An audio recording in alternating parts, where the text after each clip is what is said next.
Livro A Gênese, de Allan Kardec. Terceira parte, capítulo 17. As predições do Evangelho. A anunciação do Consolador. 35.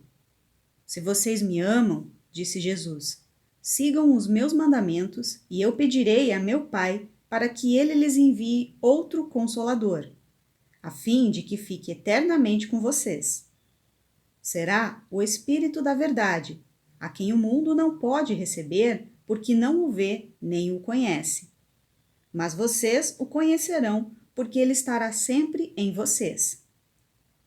Mas o Consolador, que é o Espírito Santo, que meu Pai enviará em meu nome, lhes ensinará todas as coisas e fará que vocês relembrem tudo o que eu já havia dito. João, capítulo 14, versículo 15 a 17.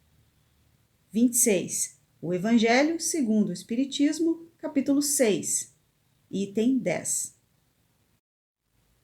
36. Entretanto, em verdade eu digo a vocês, convém que eu me vá, porque se eu não me for, o Consolador não virá até vocês. Mas eu vou para enviá-lo, e quando ele vier, convencerá o mundo quanto ao pecado, à justiça e ao julgamento. No que diz respeito ao pecado, pelo fato de vocês não terem acreditado em mim. No que concerne à justiça, porque eu vou para o meu Pai e vocês não poderão mais me ver. No tocante ao julgamento, porque o príncipe deste mundo já foi julgado.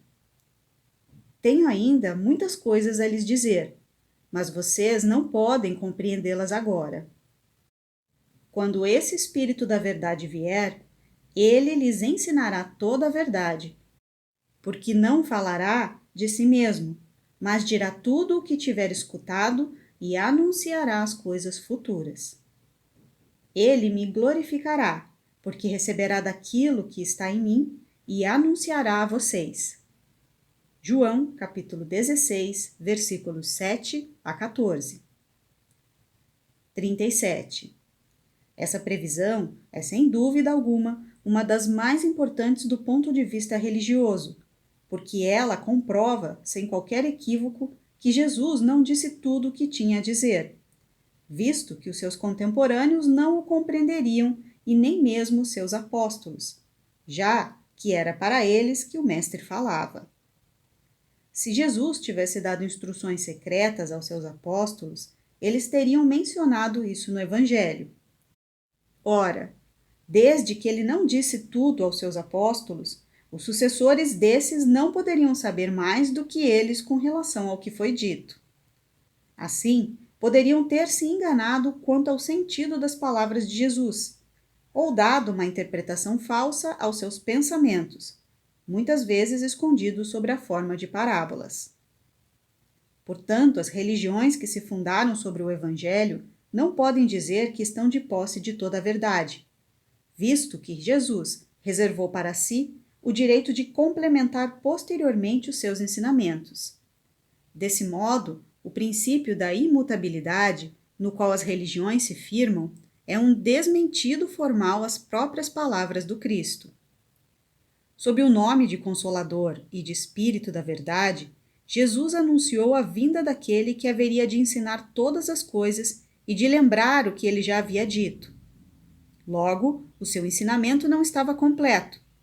Além disso, ele previu que esse ensinamento não só ficaria esquecido, como também as suas palavras seriam desvirtuadas, uma vez que o Espírito da Verdade viria lembrar tudo de novo e, de comum acordo com Elias, restabelecer todas as coisas, ou seja, colocá-las de acordo com o verdadeiro pensamento de Jesus. 38. Quando virá o novo revelador? Fica claro que se na época em que Jesus falava, os homens não tinham condições de compreender as coisas que ele ainda tinha para dizer, não seria em apenas alguns anos que eles poderiam adquirir a inteligência que lhes faltava. Para compreender certas partes do Evangelho, com exceção dos princípios morais, seriam necessários conhecimentos que só o progresso das ciências poderia trazer, e que deveriam ser obra do tempo e de muitas gerações. Portanto, se o novo Messias tivesse vindo pouco tempo depois do Cristo, teria encontrado o terreno ainda nas mesmas condições e não poderia fazer mais do que o próprio Cristo fez.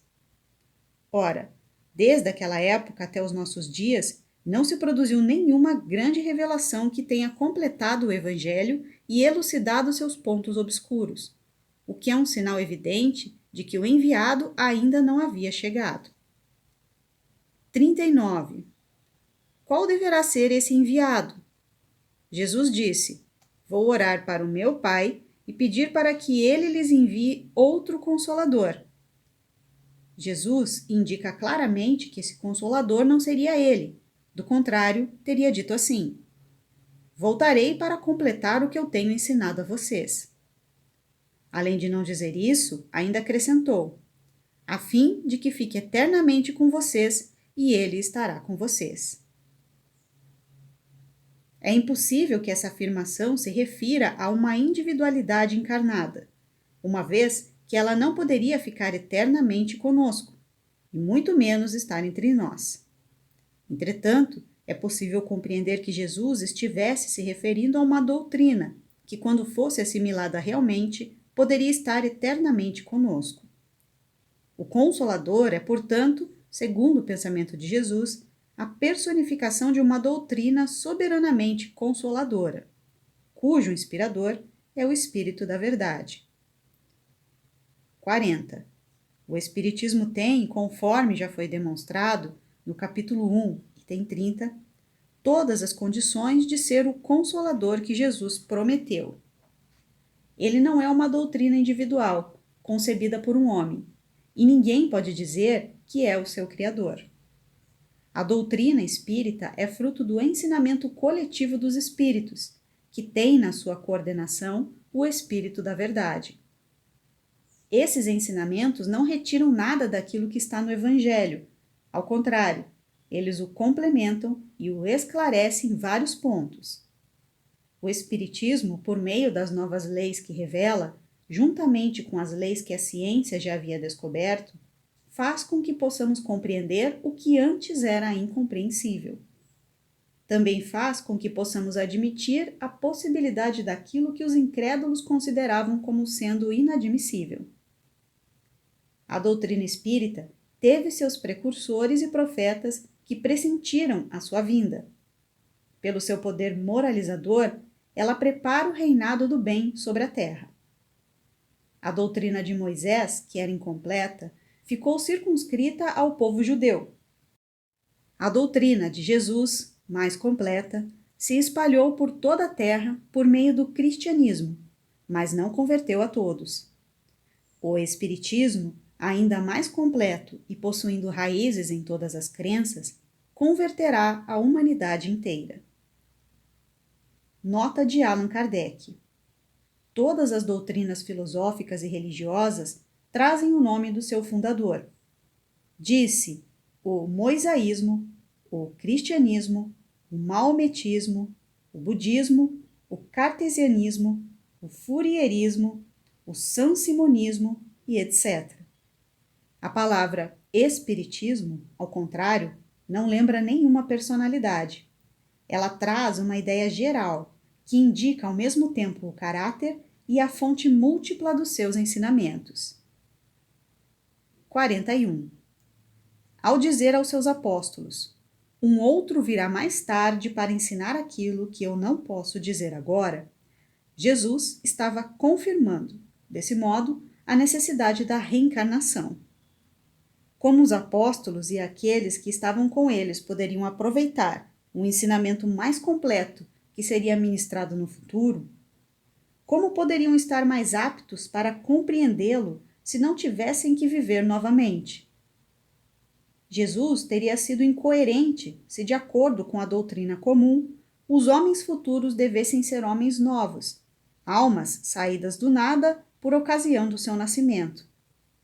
Vamos admitir, ao contrário, que os apóstolos e os homens do seu tempo tenham vivido depois e que revivem até hoje, e a promessa de Jesus está plenamente justificada. A inteligência deles, que se desenvolveu junto com o progresso social, compreende hoje o que naquela época não podia compreender. Assim, sem a reencarnação, a promessa de Jesus teria sido uma verdadeira ilusão. 42. Existem aqueles que dizem que essa promessa se cumpriu no dia de Pentecostes, por meio da descida do Espírito Santo. Podemos até responder que o Espírito Santo inspirou os apóstolos, que lhes abriu a inteligência, que desenvolveu neles as aptidões mediúnicas destinadas a facilitar a missão que eles tinham a cumprir. Entretanto, ele não ensinou nada além daquilo que Jesus já havia lhes ensinado, porque, naquilo que os apóstolos deixaram escrito, não se encontra nenhum vestígio de um ensinamento especial. Portanto, o Espírito Santo não realizou o que Jesus tinha anunciado a respeito do Consolador, pois, do contrário, os apóstolos teriam elucidado, enquanto ainda eram vivos, tudo o que permaneceu obscuro no Evangelho até os nossos dias. Foi justamente essa interpretação contraditória que deu origem às inúmeras seitas que dividiram o cristianismo desde os primeiros séculos.